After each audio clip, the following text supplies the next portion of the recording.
अस्सलाम वालेकुम। मेरा नाम कैसर है और आज जो हमारी वीडियो का टॉपिक है वो है टूरिज़्म में B to B and B to C का बिज़नेस। ये सवाल हमारे पास आया है अभी कि इसको डिफ्रेंशिएट कर दें, इसके बारे में इंफॉर्मेशन दे दें, इस टॉपिक पर एक वीडियो बनाई जाए। ये टॉपिक ऐसा तो नहीं है कि ये सबके इंटरेस्ट का टॉपिक होगा, लेकिन जो लोग बी टू बी या बी टू सी के बिज़नेस में हैं या कोई ट्रैवल एजेंसी के बिज़नेस में है या ख़ास तौर पे अगर कोई टूरिज़्म कर रहा है तो उसके लिए ये अट्रैक्टफुल हो सकता है। तो उन लोगों के लिए है ख़ास तौर पे ये, लेकिन देखनी सबको चाहिए। उसकी वजह ये है कि जो चीज़ें आपको आती हैं तो वो तो आपको आती हैं, लेकिन जो चीज़ें आपको नहीं आती हैं उनको सीखना ज़रूरी है, उनको सिखाना चाहिए। और अगर हम किसी बिज़नेस की बात कर रहे होते हैं, लाइक टूरिज़्म है या इसके समय कोई बिज़नेस, किसी की बिज़नेस की बात कर रहे होते हैं, तो उसको हम अपने बिज़नेस से रिलेट करके उसकी जो सेल होती है उसको हम बेहतर कर सकते हैं। ये भी उसी की कोशिश है, ये वीडियो भी इसी की कोशिश है कि किस तरीके से सेल को बेहतर करें। सेल्स के ऊपर भी हम एक वीडियो बनाएंगे जिसमें हम ये बात करेंगे कि सेल्स है क्या, बेसिकली हम किसी भी चीज़ को कैसे सेल कर सकते हैं। और ये अगली आने वाली वीडियोस में हम इसको कवर करेंगे कि सेल में हम किसी भी चीज़ को कैसे सेल कर सकते हैं। ये बहुत ही हमारा एक अच्छी इसकी वीडियो होगी, जो फ़ायदेमंद वीडियो होगी, क्योंकि जो सेल करने का कॉन्सेप्ट हमारा है, एक ख्वाहिश हमारी होती है कि हमारी चीज़ सेल हो जाए, और एक ख्वाहिश क्लाइंट की होती है। और क्लाइंट की ख्वाहिश जो होती है उसको अगर आप समझ गए कि वो क्या चाह रहा है और वो कैसे चाह रहा है, तो आपकी चीज़ ऑटोमेटिक सेल हो जाएगी। और इसकी एग्जांपल भी मैं आपको, अगर मुझे मौका मिला, मैं इस वीडियो में या अगली वीडियो में आपको दूंगा, ताकि आपको अगली वीडियो का आइडिया हो जाए कि कितनी खास आने वाली है। तो सब्सक्राइब किया करें, हमारे चैनल को सब्सक्राइब कर लें इसको, और सेल्स के हवाले से, मार्केटिंग के हवाले से हमारी अगली वीडियोस जो आएंगी तो वो आपको फ़ायदा ही देंगी इंशाल्लाह, और इसमें फ़ायदा ही होगा। तो बी टू बी और बी टू सी का बिज़नेस के ऊपर हम बात करते हैं। इसमें बहुत सारे कॉन्सेप्ट्स हैं कि अगर आप बी टू बी और बी टू सी बात करें, लेकिन एक कॉन्सेप्ट जो सवाल करने वाले की नीयत से मैंने निकाला है वो ये है कि टूरिज़्म के हवाले से वो क्या कहना चाह रहे होंगे। मुझे समझ में आती है ये बात, इसलिए मैं फोकस करूँगा इसी बात को। बी टू सी का बिज़नेस जो होता है वो बिज़नेस टू कस्टमर होता है, और बी टू बी का जो बिज़नेस है वो बिज़नेस टू बिज़नेस होता है। अब अगर आप टूरिज़्म में इसकी इस्तेलाह को इस्तेमाल करेंगे तो इसका मतलब ये होगा कि आप एक ऐसा बिज़नेस करना चाह रहे हैं जिसमें बिज़नेस टू कस्टमर में आपकी काउंटर सेल कहलाती है, आपकी ऑफिस की सेल कहलाती है, जो डायरेक्ट एंड यूज़र से जाके मिलती है।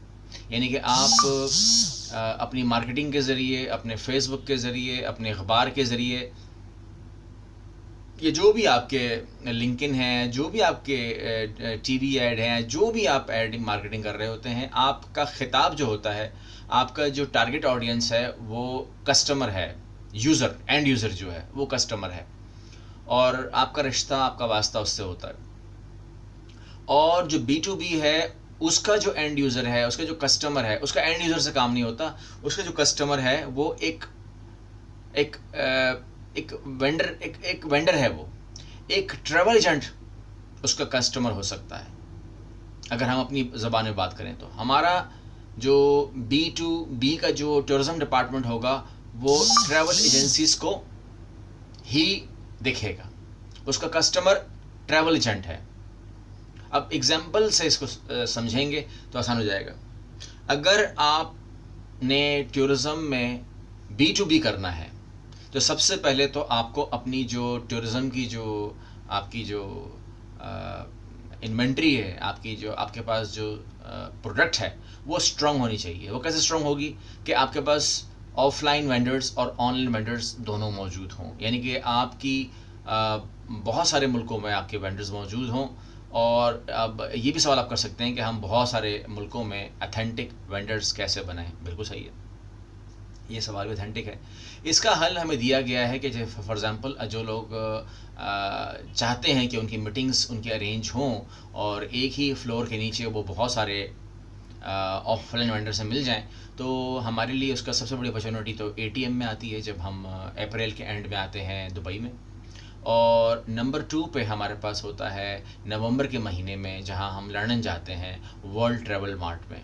वर्ल्ड ट्रैवल मार्ट के और भी बहुत सारे लोकेशंस हैं, लेकिन लंदन को हम प्रेफर करते हैं और पहले नंबर पे हम ATM को प्रेफर करते हैं जो दुबई में होती है, जिसके अंदर आना जाने के आसान होता है, हर आदमी आ सकता है। लंदन में जो है वो भी हमें वीज़ा मिल जाता है, लेकिन अक्सर औकात सुना गया है कि कोई जो स्टाफ होता है वो आ नहीं पाता, नॉर्मली जो अपर मैनेजमेंट है वो आ जाती है।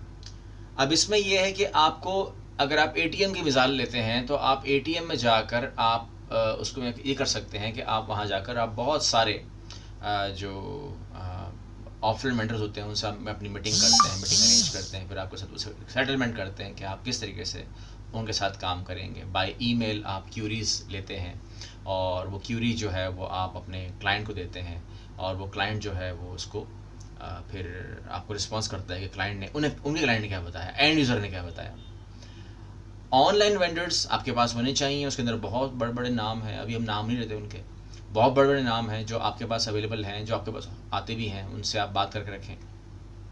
लेकिन ऑनलाइन वेंडर की लिमिटेशन है, यानी कि वो इंस्टेंट आपको हेल्प कर देता है होटल्स के अंदर, एक्सकर्जन्स के अंदर, ट्रांसपोर्ट के अंदर, और एक महदूद उसकी वो है, लेकिन फ़ायदेमंद होता है, अच्छा होता है, इसमें अच्छी कंपनीज काम कर रही हैं इस वक्त।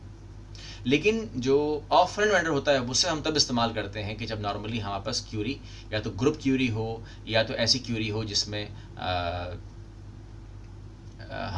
हम अरेंज नहीं कर सकते वो चीज़ें ऑनलाइन वेंडर से। यानी कि अगर कोई इवेंट मैनेजमेंट करना है आपको किसी मुल्क में, अगर आपको कोई प्रोग्राम अरेंज करना है तो ज़ाहिर है उस बात की बात जो है वो ऑनलाइन वेंडर से पूरी नहीं हो सकती, उसके लिए ऑफलाइन वेंडर की ज़रूरत पड़ती है।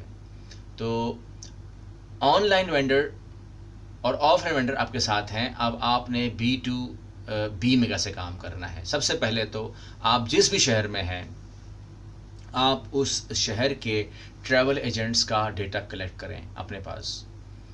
कुछ ना कुछ डेटा तो आपको गूगल से मिल जाएगा, कुछ ना कुछ डेटा आपको आपके जो टूरिज़्म डिपार्टमेंट्स होते हैं जहाँ पर लाइसेंस होते हैं वहाँ से मिल जाएगा, और कुछ वेबसाइट्स बनी हुई हैं जिन्होंने पहले से ही शेयर किया हुआ है डेटा, कुछ येलो पेजेस वगैरह होते हैं। लेकिन कुछ डेटा आपको ग्राउंड पे जाके करना पड़ेगा, यानी कि आपको विज़िट करने पड़ेंगे, क्योंकि सेल्स डिपार्टमेंट सेल्स स्टाफ के बगैर नहीं चलता, और B2B के अंदर सबसे बड़े जो बैकबोन होती है वो सेल्स डिपार्टमेंट ही होती है। तो आपको करना ये होगा कि एक सेल टीम जनरेट करनी पड़ेगी जो सबसे पहले तमाम ट्रैवल एजेंसीज़ में जाए, ऑलमोस्ट ट्रैवल एजेंसीज़ में जाए और उनका डेटा भी कलेक्ट करे और अपना इंट्रोडक्शन भी देकर आए, जिसके लिए आपके पास एक अच्छी वेबसाइट होनी चाहिए। अब वो सादी वेबसाइट है या ई-कॉमर्स बेस्ड है, ये तो डिपेंड करता है आपके काम के साइज़ पे, लेकिन आपके पास एक अच्छी वेबसाइट हो जिस पर मुकम्मल मालूमात हो और उसको अपडेट रखना आपकी ज़िम्मेदारी है। क्योंकि आप उसे जब कह रहे हैं कि आपकी वो वेबसाइट को फॉलो करे, तो वो आपकी वेबसाइट को फॉलो कब करेगा कि जब वो अपडेट होगी। अगर उसमें रेट चेंज हो रहे हैं और आप चेंज नहीं कर रहे तो फिर आपके लिए मसला हो जाएगा। तो ये it's a part of the job कि आपको उसको अपडेट रखना है डेली बेसिस के ऊपर। अब वो एक बार के विजिट से या वेबसाइट देके आने से आप ये तसव्वुर नहीं कर सकते कि अब वो क्लाइंट आपके साथ जुड़ गया है और साल के बाद भी वो आपसे बात कर रहा होगा। याद रखिएगा, मार्केट में आप अकेले नहीं हैं, आपके कंपटीटर्स मार्केट में घूम रहे हैं। अगर आपके मार्केट में आपके कंपटीटर्स घूम रहे हैं रोज़ाना की बुनियाद पर, तो अगर उस मार्केट में आप नज़र नहीं आएंगे तो आपका काम नहीं चल सकता। इसीलिए जो मार्केट में आपका कंपटीटर घूम रहा है, वो जो कंपटीटर है वो रिमाइंडर्स दे रहा है, वो रिक्वेस्ट कर रहा है कि आप हमारी तरफ अपने काम को डाइवर्ट करें। और वो बड़े टेक्निकल अल्फाज इस्तेमाल करते हैं, क्योंकि मैंने इस फील्ड में काम किया हुआ है। तो बड़े टेक्निकल अल्फाज होते हैं कि फॉर एग्ज़ाम्पल अगर आप किसी को 100 टूर दे रहे हैं तो देते रहिए, मगर 5 मुझे देते हैं। वो सिर्फ डाइवर्ट कर रहे होते हैं कि कम से कम ये नहीं कह सकते कि आप 100 के 100 मुझे दे दें, ना उसे मिलने वाले हैं। लेकिन वो बार बार के रिमाइंडर से, बार बार के आने से, जो वहाँ टीम बैठी होती है ट्रैवल एजेंसी में, जो B2B को फेस कर रही होती है, तो वो कहती है चलो यार, अगर हम 100 कहीं दे रहे हैं, हमारे कॉन्ट्रैक्ट्स हैं, तो वहीं पर जो 5 हैं अगर इसको दे देंगे तो ये भी हमारा दोस्त बन चुका है और सपोर्ट मिल जाएगी इसको। वो मुख्तलिफ इमोशंस के साथ बात कर रहा होता है कि सर मेरी जॉब का मसला है, अगर आपकी तरफ से मुझे एक भी केस मिल जाएगा तो मेरा यहाँ पर आना जो है वो जस्टिफाई हो जाएगा, मैं इतना आता हूँ, आप मुझे एक भी काम नहीं दे रहे, आखिर दुश्मनी क्या है, हमें आजमाएं तो सही, हमारा काम तो चेक करें। ये तमाम बातें आप कंपटीटर कर रहा है ऑलरेडी। और अगर आप ओवर कॉन्फिडेंट हो गए कि भाई मुझे तो 100 क्लाइंट मिल रहे हैं, तो याद रखिए वो 100 95 हो जाते हैं, वो 95 90 85 चले जाएंगे अगर आप अपनी स्ट्रॉन्ग सेल्स टीम को लेकर नहीं चलेंगे। तो अगर आपका नीयत B2B करने की है टूरिज़्म में, तो आप 100 के ऊपर अगर आप खड़े हुए हैं तो वो 120 करने की फ़िक्र करें, क्योंकि कोई ना कोई आपको कहीं ना कहीं से डैमेज कर रहा होता है और आपको अपने काम को बढ़ाने के लिए वही बातें करनी है जो आपका कंपटीटर कहीं ना कहीं आपके बारे में कर रहा है। यानी कि मैं ये नहीं कह रहा कि ख़िलाफ़ बातें करनी है, बल्कि आपने किसी और नए आदमी को यही बोलना है कि अगर आप लोग कहीं और से 100 लोग कर रहे हैं तो 5 मुझे भी दे दें, क्योंकि आप जब तक मुझे चेक नहीं करेंगे तब तक मैं आपको किस तरीके से अपना जो काम है वो दिखा सकता हूँ। इस तरीके से सेल्स की टीम काम करती है। ये ट्रेनिंग आप अपनी सेल्स की टीम को देते हैं कि किस तरीके से वो अपनी जगह बना सकते हैं। याद रखिएगा, एकदम से ये काम नहीं होता, एकदम से आपको जो आपकी मार्केट है वो कबूल नहीं करती, लेकिन वहीं पर आपको करना ये होता है कि डेली बेसिस के ऊपर, यानी कि मैं अपना आपको अगर मैं अपना एक्सपीरियंस बताऊं तो मेरे साथ ऐसा हो चुका है कि मैंने कहीं 6 महीने विज़िट किया हो लगातार, और उन्होंने ये महसूस करके कि यार अब हम इसके आगे शर्मिंदा होंगे, क्योंकि ये जानता है कि हम भी ट्रैवल एजेंसी हैं और हम ऐसे क्लाइंट बन सकते हैं, मगर हम किसी और को सारा काम दे रहे हैं। तो मुझे सुनने को मिला हो कि अब इसको भी काम देना शुरू कर दो, क्योंकि मैं उनको वहाँ तक ले आया कि जहाँ वो मजबूर है काम देने में। अब उनके पास कोई चॉइस नहीं है कि जैसे कहते हैं ना कि हम हमारे सेल्स के काम के अंदर हम लोग कोई हमारी अना नहीं होती, कोई हमारा लिमिट नहीं होती, हम बिल्कुल एक बेशर्म इंसान की तरह जो है वो अपने काम के पीछे पड़ जाते हैं। Try again try again try again try again try again करके हम आखिरी में वहाँ पर अपनी जगह बना ही लेते हैं। यही कमाल है सेल्स का। और सेल्स के अंदर जो है हमें कोई ये नहीं करना होता कि यार मैं 3 महीने चक्कर लगा रहा हूँ, आपने मुझे काम ही नहीं दिया, बल्कि आपने करना ये है कि 3 महीने अगर आपने चक्कर लगाए हैं तो आप 3 साल चक्कर लगाएं, आपके चेहरे पर ये तासुर ना आए कि मेरा यहाँ आने का फ़ायदा क्या है, और ना ही आप उसको माइनस करें, क्योंकि यही मार्केट आपको काम देती भी है, लेकिन देखती है कि आप कितने पंक्चुअल हैं। और अगर कहीं आप 1 साल से आ रहे हैं, इसका मतलब ये हुआ कि आप प्रॉपर काम कर रहे होंगे, कहीं कोई आपसे खुश है तो ही आप इस फील्ड में हो, आपकी अर्निंग कहीं ना कहीं चल रही है, इसीलिए आप इस फील्ड में हो और इस लाइन में हो और आप आते ज़रूर हो। तो इसीलिए आपके ऊपर ट्रस्ट डेवलप होना शुरू हो जाएगा, और जब ट्रस्ट डेवलप होगा तो वो आपको 5 से स्टार्ट करेगा और 5 से 500 करना आपका अपना काम होगा। डे टू डे बिजनेस बढ़ता है, शर्त यह है कि बढ़ता ज़रूर है। ये मेरे भी गारंटी आपको है कि काम बढ़ता ज़रूर है, मगर इसके अंदर पेशेंस जिसके पास हैं वो विनर है, आज से ही विनर है। जिसके पास पेशेंस नहीं है तो वो आज से ही लूज़र है। इस काम का सीधा रिजल्ट दे दिया आपको मैंने कि अगर आपके पास बहुत सारा पेशेंस है तो आप इस कारोबार में बहुत आगे जाने वाले हो, और अगर आपके पास पेशेंस नहीं है तो आपसे बड़ा लूज़र कोई इस काम में नहीं होगा। यही सोचकर आप इस फील्ड में जाएं और अपना डिपार्टमेंट बनाएं।